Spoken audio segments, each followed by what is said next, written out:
Welcome to the Johnson County Public Policy Council Forum for Overland Park City Council, Ward 4. I'm Mike Hockley, co-chair of the Overland Park Chamber's Public Policy and Advocacy Committee. For the next 60 minutes, we'll have the opportunity to hear from candidates for Ward 4 about the issues that are important to the business community and the community at large.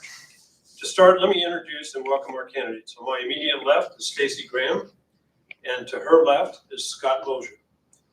Our format will be as follows. Each candidate will have 2 minutes for an opening statement.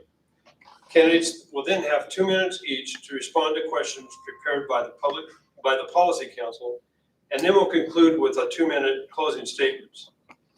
Now, with the opening statements, prior to the start of the order of speaking was drawn at random. So we'll start our opening statement with Scott Mosher. Scott?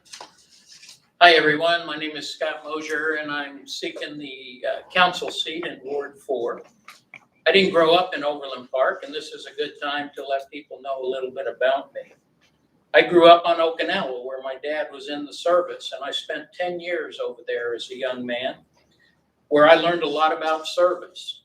I was in the Boy Scouts and part of a special group of scouts that met and brought a little bit of home to the wounded troops that were coming back from the Vietnam War. I left there, moved to Las Vegas until 1989 when I moved to Olathe. I moved to Olathe and bought a house in Olathe because I couldn't afford a home in Overland Park. Overland Park, for the same square footage of house, was probably about $10,000 more at the time in 1989, with interest rates up 10+%. You bought what you could afford. What I didn't know, unfortunately, was that the taxes in Olathe were almost double what Overland Park was. So net, I ended up basically paying more money on a monthly basis than if I would have moved to Overland Park. I moved to Overland Park about 6 years ago in order to take care of my granddaughter. My granddaughter, her dad, Mike Mosher, was a policeman with Overland Park. His wife traveled a lot, so we moved next door to them to care for her while he was at work. And that was a great job to have, being a grandparent, living next door to your granddaughter. I can't think of a better time to have. So as your representative for Ward 4, I look forward to bringing that personality to everything that I do, and I look to be able to learn and listen as I go out and become your representative. Thank you, Scott. Next, we'll hear from Stacie. Thank you so much. I'm Stacie Graham. I was raised in Overland Park. This is my hometown. My parents still live in the house that I grew up in. And my husband and I, when we got married 30 years ago, this month actually, decided to raise our kids in Overland Park. And so we raised our kids for over 20 years right in Ward 4. Both our sons graduated from the public schools, and they are off at school, and we are really hoping that they come back and make Overland Park their home someday. So through the years, I've done an awful lot of volunteering with the city and with community organizations, and I've worked in Overland Park. I'm an attorney, and I have worked with companies based in Overland Park for over 20 years. Throughout those years, I have volunteered in the community extensively. So when the kids were little, I volunteered in their schools all the way up, ultimately becoming the president of the bandwagon at Blue Valley Northwest. Marching band support was a wonderful thing to do for 8 years. But I also volunteered for CASA, and I led an organization that provided mentorship for single mothers in Johnson County. And then as the kids got older and my career progressed, I participated in a program called Leadership Overland Park. And I graduated from that, learning a whole lot about our community, and that made me want to do more with our city. So then I became a board member and an executive committee member of the Chamber of Commerce, and I worked on committees for Advent South Hospital and for the Blue Valley School District. All of that was an amazing experience. And so in April of 2020, when our Ward 4 council member moved away, I applied and was appointed by the council to fill a vacancy. It's been my privilege to serve the residents of Ward 4 for 16 months, and I really hope to do it for another 4 years. Thank you, Stacie. We're going to move now to the questions, and the format for this will be we'll start with Stacie since she went second on the opening statements, and then we'll rotate back and forth between who gets asked each question next.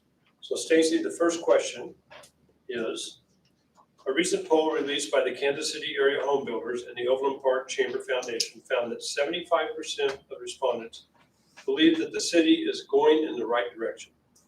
What is your reaction to this? And do you agree or disagree? Well, I 100% agree that Overland Park is going in the right direction. That number of 75% is amazing, but a survey was just released last night that was done by an organization for the city itself that surveyed 1,300 people from around the city, and we received a 97% favorable rating for Overland Park as an excellent or a good place to live. That's a stunning number, 97%. And it tells us that we're doing something right. If you follow Overland Park or me on social media, you know that we are an award-winning city on all fronts. We just received top ratings for places to live for people with disabilities. Money Magazine named us number 7 cities in the country. Just an amazing record. And none of that happened accidentally. I've lived here for my whole life, and I've watched the city, and I've watched city leadership run this city very professionally, but also with a vision to the future. I love where we are now, and obviously it's working. But I didn't run for the council just to sit around and say everything should be exactly the same as it has been. There are ways that we can improve. There are ways that we can build on the quality of our city, and that's what I'm interested in doing. I was delighted to be appointed by the mayor to the board of Forward OP, which is our visioning process for the city.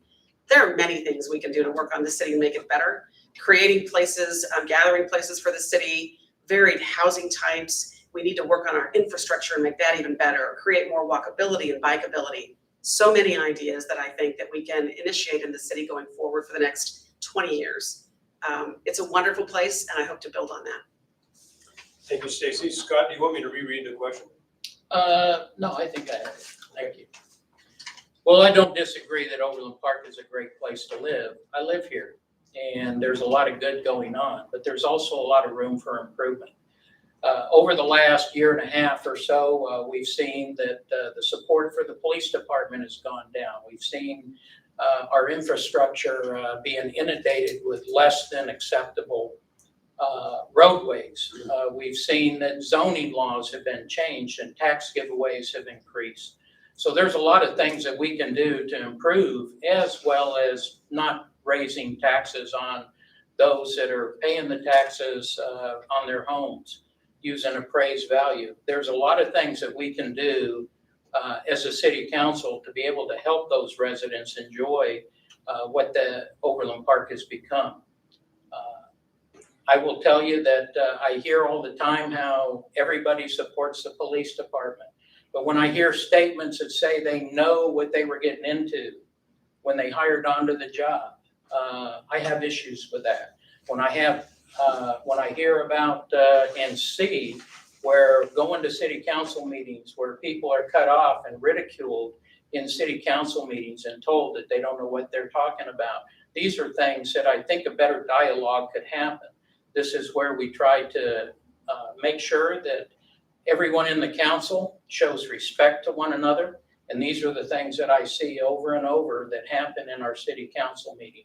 I think it's time for a change. I think it's time that we have dialogues with citizens. When 24 homeowners associations say chip seal is not a good thing to do, the best thing to do is not to create a committee to try to take care of chip seal. It's not to have done it in the first place. These are the things that I think can make Overland Park a little better transparency, and these are the things that I'm hoping to change. Thank you. So for our next question, Scott, you'll be asking the question first. What do you believe are the greatest challenges the city faces over the next 10 years, and how would you address them? Well, I think the city, just as I just stated, are facing a lot of challenges. We definitely have some issues when it comes to infrastructure. We have problems with flooding. We have problems with what I consider overbuilding apartments and zone changes. I think that the city, when somebody builds a home and puts their life savings into a home, I don't think the city later on should change zoning to put apartments behind them. I don't think that it's appropriate that when you have invested your life savings in a home, do a zone change for a school district so you can build a gym right behind their house.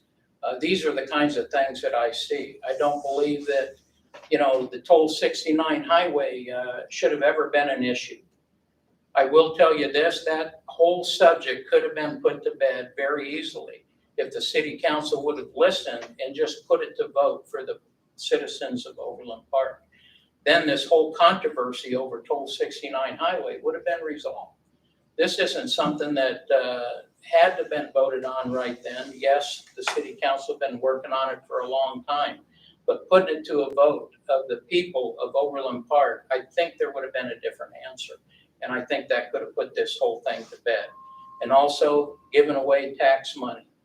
The truth in taxation was something that I personally don't think should have been passed. I think, or voted no, basically. That is something that is separate from the mill levy that was touted for the police department and CIT, but yet it was tied together at the council meeting. So these are things that are different. They're different issues. And I don't think that we should tax people on appraisal. All right, Stacie, do you want me to reread the question? Sure. What do you believe are the greatest challenges the city faces in the next 10 years, and how would you address them? The city faces a number of challenges, and we've touched on them already. Infrastructure, varied housing choices, how to incorporate sustainability through all that we do. But absolutely, the biggest challenge that the city has going forward is leadership. It's how we want to be led as a city, how we want to be governed as a city. We are at a pivotal time in city history, and I hope that people are paying attention to this. We've had a mayor for 16 years who's retiring. We have a city manager who's retiring, and we have a strong city manager form of government, so that position is critically important.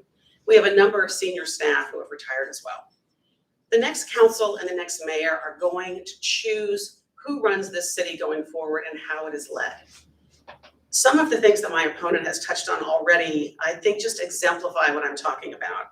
There is a pervasive sense of negativity, of leading by saying no, of leading by saying the city does things wrong. That's not right. There's been a lot of misinformation already spread about views of the police. I certainly don't want anybody watching this to think that I don't support the police. I wholeheartedly do. I have voted time and time again to add resources to the police department, including the recommendations of the Mental Health Task Force. I have police in my family and couldn't look them in the eye if I didn't fully support the police. But other misinformation is spread as well. For example, Mr. Mosher likes to say that the US 69 situation should be put to a vote.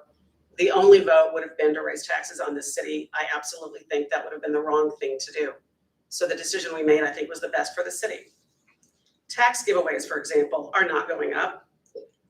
The roadway situation is not getting worse. But these are complex problems, and they need people to sit down and thoughtfully address them, collaborate with each other, and then decide what our vision for the city is going forward. So as you listen to our answers today, I really hope that voters will think about what kind of leaders do you want for the city going forward? People who want to build on success, work on the issues we have and make something better, or people that try to strike it down and spread the wrong information.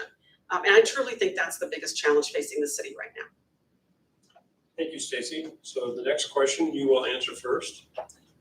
How will you specifically engage with business leaders to make Overland Park prosper?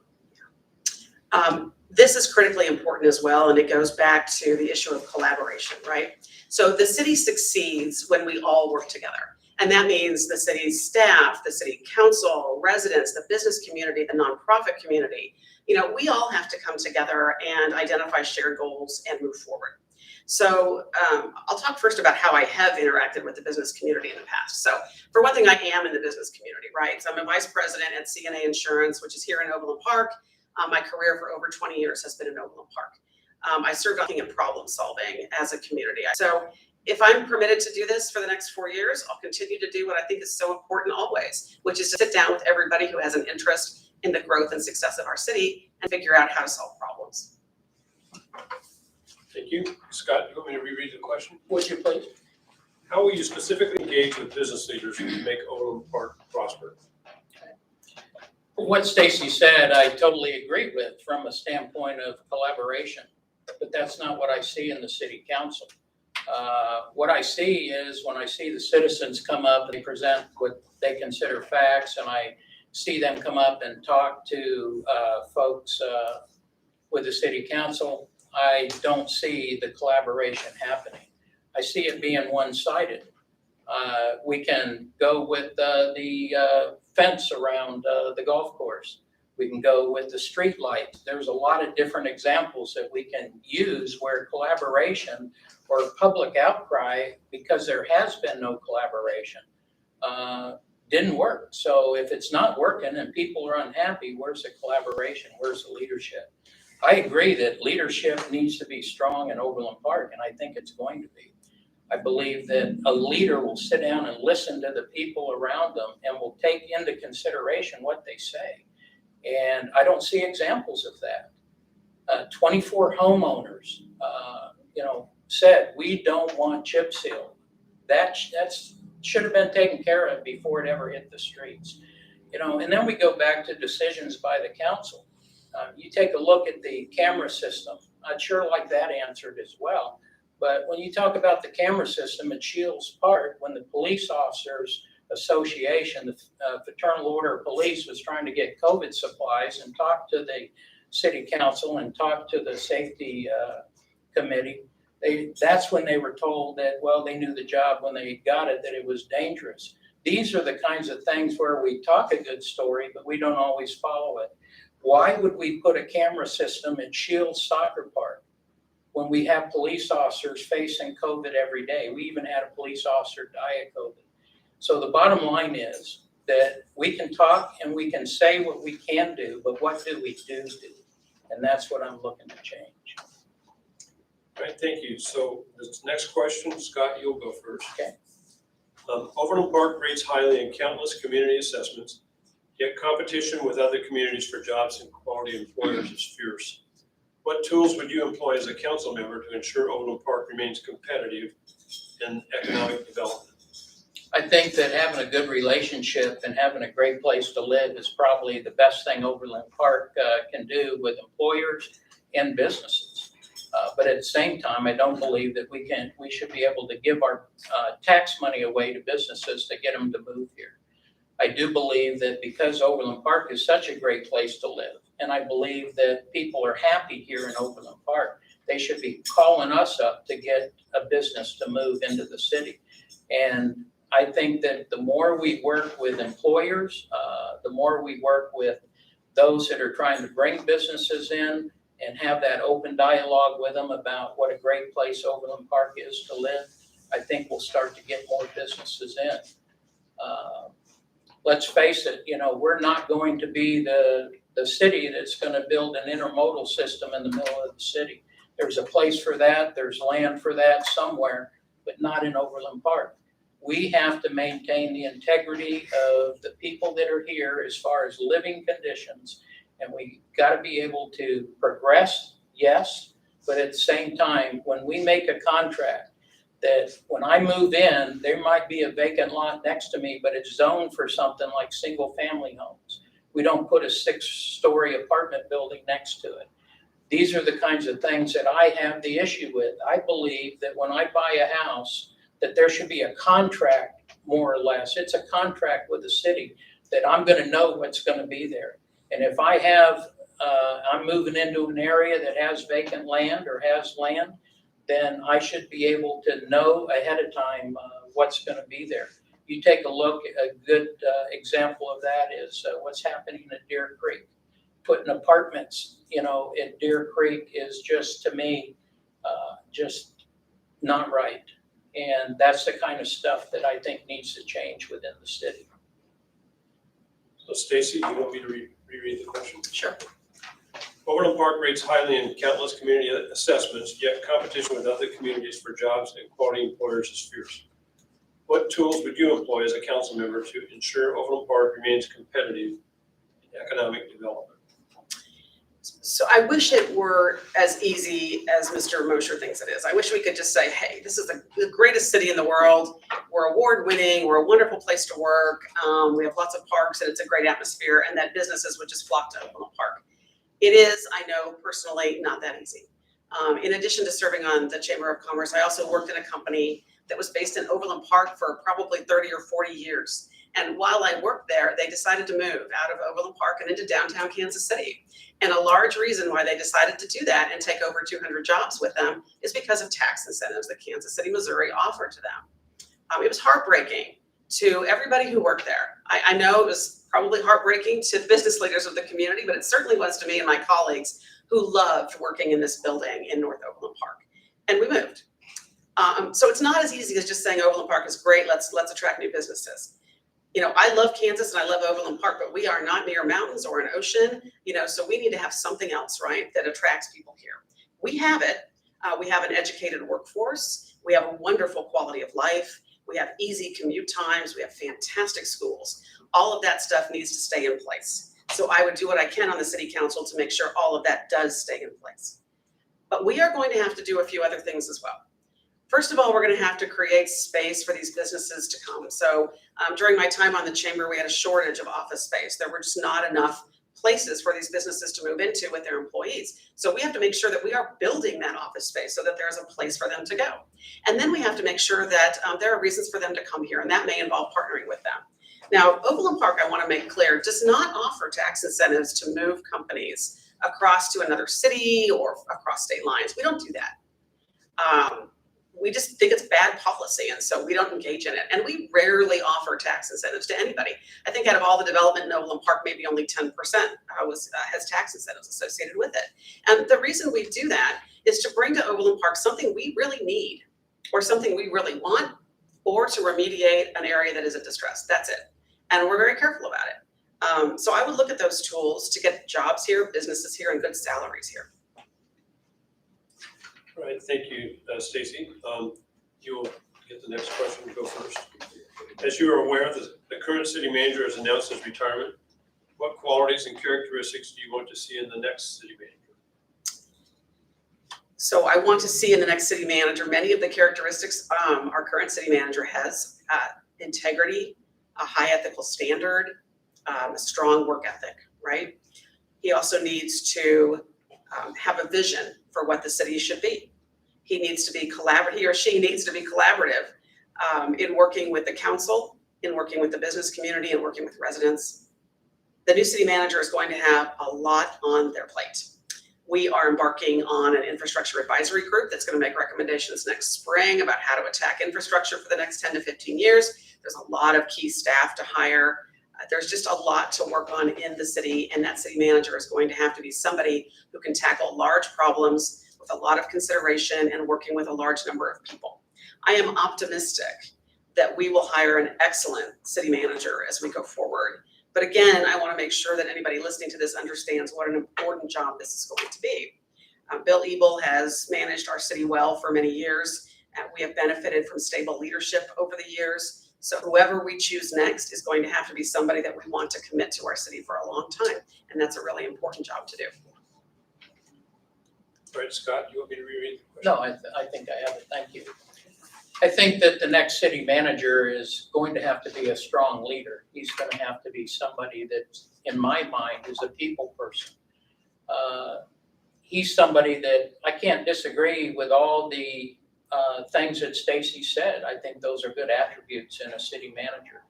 But the one thing that I think we do need to have is somebody that has the ability to sit down and talk to people and listen to them.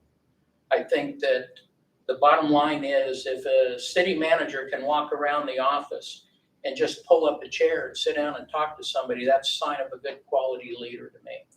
That's somebody who trusts in his people. The new city manager is going to have to be able to trust in the people that he has as department heads and run the different departments, and know that they're going to be good performers and bring him the best of information in order to run the city. We are a city that's driven by city management leadership. And I do believe that's the right way to go. I don't believe it should be in the hands of the mayor. But at the same time, I want someone who's strong in leadership, strong in people skills, in order to lead this city into the next 10, 15 years, or however long they need to stay. This is an important decision, and it's somebody that will help move this city ahead like it should be. Okay, Scott, this next question you'll get first. How will you balance the priorities within your ward with those of the city as a whole? Well, I think the priorities that I have really don't matter much as a city councilman. It's really the priorities of those I represent. And I think that the city has been on a good track, but I do think there is some room for improvement. So it's not about what I think. It's about what those that put me in office think. I'm going to sit down. This is going to be my full-time job. Yes, I'm going to make this my full-time job. And I'm going to put a lot of time and effort into that, as I have with every full-time job I've had for the last 47 years. So these are the things that I look to prioritize. The police department. I look to see that the police department is not only well-trained, but have all the equipment they need, which for the most part they do. But I think that there's room for improvement there in staffing. These are things that have to be addressed in the future. We need a good fire department. We need staffing there. The infrastructure needs to be changed. That's one of my priorities. There's no reason not to do mill overlay in the city of Overland Park. If we lived out in the county somewhere and better than gravel is chip seal, I'd say go for it. But the problem is that when you lay down chip seal within our community, we're just basically laying something substandard that doesn't last as long. And I think we're better than that. So my priorities are to boost the infrastructure, take care of the police and fire and emergency services, and take care of the essential services that we need to take care of as a city council. And in doing that, we're going to also listen to the people that are putting us there. We're going to be able to sit down and talk with them and have open and honest conversations. And there might be times when I don't personally agree, but at the same time, in listening to their input, I might be able to come to a conclusion that would work for both of us. And I plan on being very collaborative. All right, thank you, Scott. Stacie? Thank you. So the question is, how do you balance the interests of the residents of Ward 4 and of all city residents? And I think this is a great question. When I joined the council, I had orientation from a number of different people, and a handful of them said to me, don't forget, you represent the residents of Ward 4, but you also represent the interests of everybody in the city. And you have to constantly think about that, what's good for your ward, but also what's good for the city.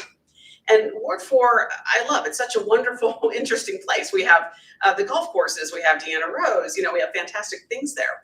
We don't have a lot of vacant land, for example. So other wards are more concerned about developments and things just because they have a lot more going on in their wards.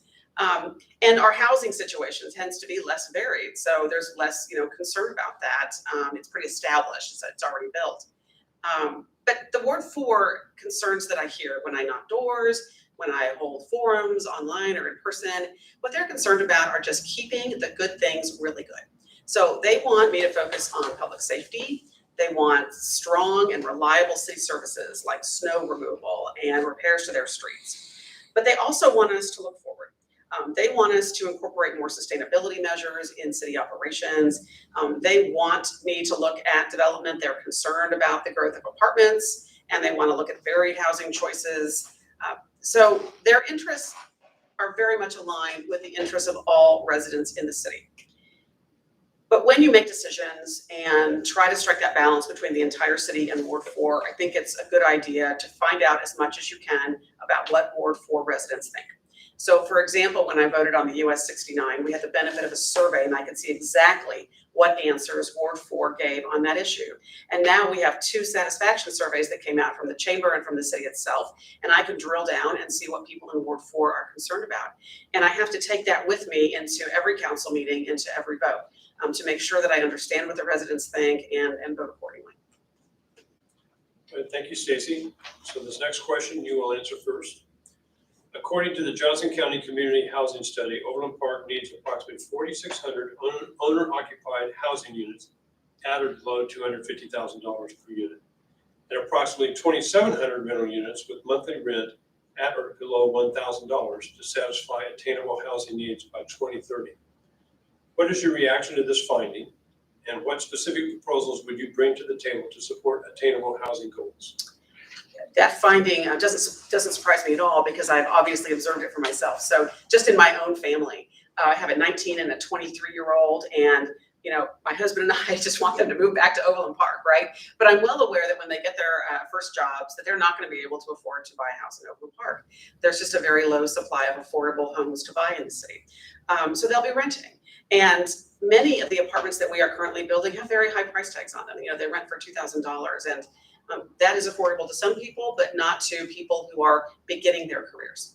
And then I have my parents who still live in the house I grew up in Overland Park, but they're aging in place in the city. And I'm aware that while they are lucky enough to be in their home right now, that may not always be the case. And we need options for seniors that are affordable, depending on what stage they are in life. So we need to create that in Overland Park, and there are many ways that we can do that. So we can look at building, for example, cottage communities. We can look at infill development and put small multiplexes there. There's an example of this going up at around 87th and Farley, where we're taking a small parcel of land and building some multiplexes in there. We can look at other smaller single family homes. So we just approved on the council a development at around 175th and Flum that is going to be single family homes, but that are rental units, but they're going to be in a subdivision with a walking trail and amenities like that. Those are going to be more affordable. I love what we have done to vote on the renovation of 3 extended stay hotels into more affordable rental apartments that are going to rent at a price point that I think will be affordable for people who live in our city, like our firefighters, our police officers, will be able to rent those units. We need to look at accessory dwelling units so that if you have land that is big enough, you can build something on your land or something over your garage, and that can become multi-generational housing, for grandparents or something like that.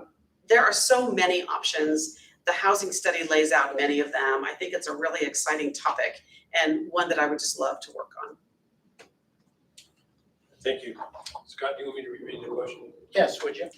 According to the Johnson County Community Housing Study, Overland Park needs approximately 4,600 owner-occupied housing units at or below $250,000 and approximately 2,700 rental units with a monthly rent at or below $1,000 to satisfy attainable housing needs by 2030.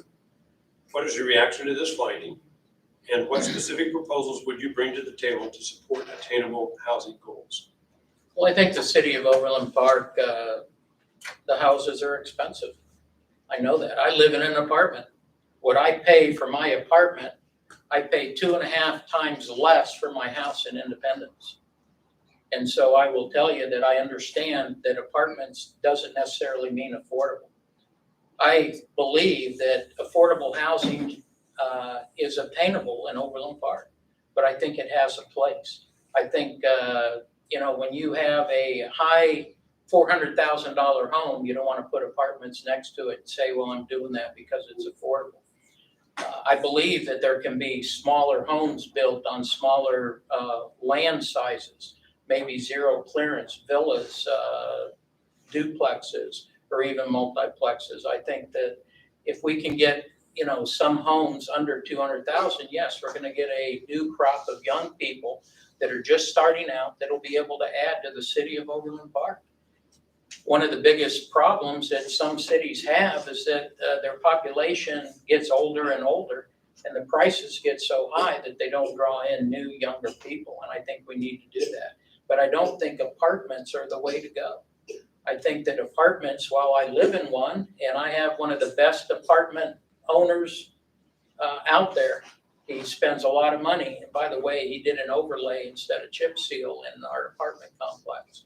But this is the kind of thing, having somebody that's a great apartment owner that will take care of the apartments is something that we need. And I think that luxury apartments is not the answer. I think we need to have something more affordable. But at the same time, I think, converting motels into apartments, then expecting police and now they can move in there, I think that's short-sighted. I don't think you'd want to move there. So these are the kinds of things that I want to tell you, that just because we think it's good for somebody, it may not be. All right, thank you. This next question, you'll get the answer Okay. first. What elements of Vision Metcalf and Ford OP do you believe are the most important for the future of Overland Park? Well, I think the Vision Metcalf, I see a lot of changes there, but I will tell you, it's really too soon to tell. I think it's a good program. I think that there's some things going up there that we need to have there. But at the same time, I see a lot of office buildings and things like that going up. You know, there's a lot of empty office space in Overland Park.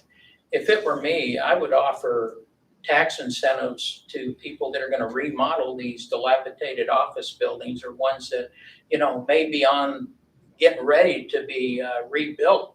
I would offer money there and making them for what people want when they move in, rather than build new. I think there's a lot of office space that's not being used right now. And, you know, when I look at and go and eat and drive down Metcalf, I can't argue with how it looks and how it's developing. I just can't. So I really don't have a lot to talk about with that, other than I think aesthetically it looks good. I think it needs more businesses from a standpoint that are going to draw people from across the border to shop. It's too bad that we didn't take care of the mall that was there when we had an opportunity to take care of the mall. So these are all things that I think Vision Metcalf was put in, but to be honest with you, I don't want to pay companies to come in there to occupy it. Thanks, Stacie. So Vision Metcalf and Forward OP are both really important to the city in different ways. I love what Vision Metcalf has done in downtown Overland Park. So we have added and just made a much more vibrant space down there by upgrading Thompson Park, by adding Strang Hall, which if you haven't been there is a wonderful food hall with some recreation area outside of it. And then we've added some housing and retail, and it's very walkable and you can get to the shops in just a moment. It's a terrific space. I have spent more time down there since we made those improvements in the last couple of years than probably in my entire life before that, because it is a wonderful gathering space, a bringing together of the community. I think we need more like that. You know, and we do need more office space. We don't have an oversupply of that in the city, as I talked about earlier. We really need to continue to find places for businesses to take up space. And downtown Overland Park, as part of Vision Metcalf, actually did that for some companies that moved down there. Forward OP is even bigger and even broader. So that is our vision process for the city, and it contains initiative areas. These are goal areas and things that we want to work on. Being on the board of that organization, we decided this year to focus on a couple of them first, because you just have to set priorities. And so we're looking at wellness in the community, and we're looking at housing. Wellness is obviously of key importance, particularly because of the pandemic. We know that across the city, we have a need to address people's physical and mental health and make sure that the community and the city have resources to address that. And then we've talked a lot already about housing. We know that we need varied housing choices, and Forward OP is right to look at that. But I would encourage everybody to look at the goal areas and the initiatives of Forward OP, because they were decided upon by hundreds of city residents that came together in meetings to talk about what was important to us and what we should work on for the future. I really feel that it offers to us a roadmap for where we ought to go as a city in the future. I love the ideas in there. Hope to continue working on them. Thank you, Stacie. You go first this time. Since its founding in 1960, Overland Park leaders have had a long history of visionary planning. What do you believe the city should do today to ensure the city's prosperity for the next 60 years? Well, I think this goes back to voting for the right leadership going forward. So for 60 years, we have been led by leaders that not only had a vision, but also knew how to execute. They knew how to work together and create something that is now receiving recognition from organizations all over the country. So, you know, as we go forward, we're going to need to have the same kind of leadership in place. It's a tough thing to do, because you need leaderships that both have the ability to look at the daily operations of a city and figure out how to do the staffing and how to provide the services, how to run the budget. But they also need to have that balance and be able to look forward and see where the city needs to go, what the big picture is, who needs to be involved in that, and how do we create something even better than we have now. So that's what I think is needed for the future. I truly think that's the most important thing that we can focus on right now. I encourage everybody, you know, to the extent that you're not, to get educated on the people that are seeking these offices and what their qualifications are and what they want to do, and make sure we make the right choice going forward. Do you want me to reread the question? No, I think the vision for Overland Park I would see a change in reaching a new vision for Overland Park from a standpoint of leadership. I've been to the council meetings and I watched the bantering back and forth, and I'm just appalled that we can put up with that. If I were holding a meeting in my business like that, there would be some after discussions when it comes to our leaders fighting and arguing the way they do, making comments about what somebody drives when it comes to Toll 69, making comments about the police. These are all things that, quite honestly, I find appalling. We're business professionals. We should be in the business of supporting one another. And if we have some issues, we work it out on the side, not in front of the city. And once the decisions are made from a standpoint of how we're going to work with each other, we honor that. And I don't see that happening in the city of Overland Park right now. That's why I think we need to change. And sometimes not saying anything is condoning it. I think silence is deadly.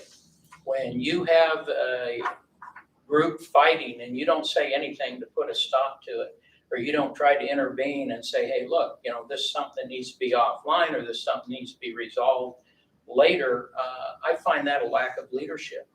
And that's the kind of stuff that I see in the city. Now, I'm not being the negative person. I'm just making an observation. And this is the same observation that I get when I walk the streets and people say, how come people can't get along? Even to the point that that's one of the questions on the forum from one of the folks doing the forum, the Shawnee Mission Post, are saying, hey, this is a question that we have. How are you going to resolve this? Well, we resolve it with leadership. And when the leadership is a part of it, how can you resolve it? Right, thank you. So this will be our last question, and you're going to go first, Scott. Do you believe the Overland Park City Council is responsive to the needs of the community? Why or why not? Well, this goes back to what I was just saying about leadership. Quite honestly, I don't think the city of Overland Park has been responsive to the community. What I see is the community being ignored. And I can tell you that what I hear from different people is that, well, I talk to the city, I go out, I do all these things, it's on my website. But you know what? There's a lot of people that still don't go on the website. You can lead a horse to water, you can't make them drink. We need to be more transparent. We need to make sure that we as a city council are listening to what our people are telling us. 24 homeowners associations, and it's not about chip seal, it's about being able to listen to the community and say, all right, let's step back. Just like I said with Toll 69, let's put this controversy to bed. We could have had overall put it on the ballot. We'd know exactly where we stand. What is wrong with that? Well, it's because it didn't fit the needs and because of taxes and all the things we can come up with, but we don't find the reason why it would work. Maybe there's another way, but again, we don't listen. I was at the council meeting a couple of weeks ago and a gentleman brought up some information on taxes and stuff, and he was just totally discounted as, well, that's not right, that's not right. Well, somehow somebody's not right, so who is it? When somebody brought up in the public section of the meeting and said, hey, I want some answers as to why chip seals stopped. Hadn't heard anything. I would think that I would see something put out on the website or somebody would have got with me, and I finally got it through a lady on Nextdoor that told me exactly why it happened. I mean, these are things in the communication that doesn't happen. And that's the kind of stuff that, to be honest with you, needs to change. Stacie? Could you ask me the question again? Do you believe the Overland Park City Council is responsive to the needs of the community? Why or why not? I do think it is responsive to the community, and I want to address a lot of what Mr. Mosher said, because he is just talking about city leadership that I don't recognize and is not my experience. And I'll tell you what my experience is. So when we have a development like Deer Creek, it's just a proposal, by the way, nothing has happened. I met out there with residents, with a couple of other council members, and I know that most of the other council members went and met with those residents. They may not have even been in their ward. They certainly weren't in mine, but we go and meet with residents to find out what their concerns are. I have done that over the past 16 months so many times I can't even count how often I go and talk to residents. I take tours of their neighborhoods. I look at curbs and sidewalks and potholes. I fix and enhance crosswalks. My husband even removed part of a dead tree for somebody that they were concerned about. We just talk and visit and go out all the time. It's not just me, it's almost all of the council members that do that. I take phone calls, I do video calls. Just had somebody right before I came over here today talk to them about a development they were concerned about, and I'm going to go out and meet with them and hear more. It just happens all the time. It happens at the council meetings, but it also just happens informally, and maybe you don't see it. But I can assure you it happens. Many of the council members are incredibly responsive to the residents. You know, we have to be careful when we talk about what you're seeing at the council, because I think a lot of misinformation continues to be spread. You know, for example, the woman who came and talked at the council meeting about chip seal had, in fact, been contacted by council members to give the right information out. It just didn't happen at the council meeting because that was just public comment and not an opportunity to talk back and forth. But there's a lot of outreach that goes on. There's a publication, there's social media, there's direct outreach. Mr. Mosher referred earlier to a petition that was signed by people that didn't like chip seal. I saw that, pulled it, and I wrote to every single person who signed that in Ward 4. I wrote them and talked to them about my position. I offered to meet with them personally and did meet with a group of them to talk through their concerns. There is a whole lot of outreach going on, and I hope and I think that Ward 4 members who are watching this, who I've interacted with, know that I am absolutely as responsive as I can be to their concerns and always look to find out and hear what their views are. Right, thank you. So that concludes our questions. We will finish with a 2-minute closing by each of you. And Stacie, you'll go first this time. Well, thank you, first of all. Thank you to the Chamber for hosting this. Thank you for having this forum. I think these are so important. I hope a lot of people watch this when you post it online. And I appreciate the opportunity to talk today about some things that are of concern in the city. So my time on the council has been pretty short. It's been a privilege. I came into the appointment not having relationships with anybody on the council or the mayor. I did not know what to expect. It was a true learning curve to figure out how city operations really work close up and to make the best decisions that I could for the city. So I've done my homework. I talked to residents, I researched the issues, and I talked to the parties involved, and truly try to make the best decision I can. So what does that look like? So I've made really small decisions, like I said, like improving a crosswalk or fixing a pothole, and those are really fun because they provide instant gratification to people. I've worked on bigger issues, like this fence issue that you referred to is a dispute over a border fence that was going on in a neighborhood for, I think, 4 to 6 years by the time I came on the council. I addressed it immediately, talked to my co-council members, talked to the residents, talked to city staff. We ended up with a resolution that everybody is happy with. And then I've worked on even bigger things, like advocating for an infrastructure advisory group that will look at how we can move away from chip seal, like advocating to add police resources so that we can address mental health calls in our community. We get about 7 calls like that a day, and we need additional police resources. This is a pivotal time in our city. We need to look at leadership that is responsive, that is responsible, that is thoughtful, and that looks toward the future and builds on something better. When I choose leaders, I like to look at who has a positive vision, not only for the city as it is now, but what the city should look like going forward. I'm really disturbed by a lot of the negativity I see, and I really hope that as you think about the leadership that you want going forward, you'll think about all of those things I've talked about today. But thank you so much for listening, and just please don't forget to go out and vote. All right, thank you, Stacie. Scott, you get the last word. I do believe in positive leadership, and while I'm bringing up questions, it's being viewed as negative, and it's not negative at all. It's inquiring. As we move forward as a city, we need to have more of that. We need to ask ourselves and continue to ask ourselves how we can be better. And we can't take this personally. We got to look at it as, you know what, how can I do better each and every day for the people that put me there? That's what I plan on doing. This isn't a dig on the city council. This is an observation of my observations and my input that I get from the people around my ward as I walk the ward. And no, I don't just go to my ward. I was at Deer Creek. I was at a meeting there talking to the residents. I was at the city council meeting talking about the fence and wondering how the city could renege on a deal on a fence. And it was because they never set aside the money. And you know, things happen, things come up. But this is about change.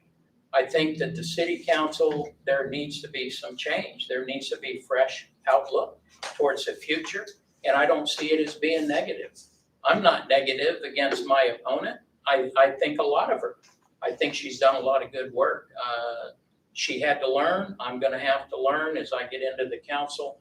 I understand that. But at the same time, we do have a difference of opinion on some things. And it's not about what I think. It's about how you voted. Unfortunately, I don't have a voting record, but my opponent does. And you can go back and look at the voting record and see how she voted for all these different subjects that I brought up today. And we can talk about them, but I don't need to.